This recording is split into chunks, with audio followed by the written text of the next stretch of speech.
நம்முடைய வாழ்க்கையில பல வருஷமாக மீள முடியல, பல வருஷமாக ஒரு அடிமைத்தனத்துக்குள்ள ஒரு ஒரு ஆசீர்வாதம் இல்லாம, ஒரு விடுதலை இல்லாம, ஒரு அற்புதத்தை காண முடியாம இருக்குது என்பதை நீங்கள் நினைக்கிறீங்களா?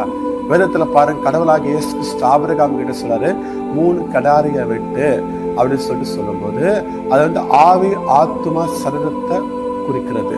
ஆனா ஆபிரகாம் பாருங்க, அந்த பச்சை பறவைகளை வெட்டாம வெட்டுறாரு. அப்படி வெட்டாதபடியால பறவை என்ன பண்ணுது பாருங்க, அந்த மாம்சத்தில் ஆனபடியினால 430 வருஷம் இஸ்ரவேல் ஜனங்கள் எகிப்துல அடிமையா இருக்கிறாங்க.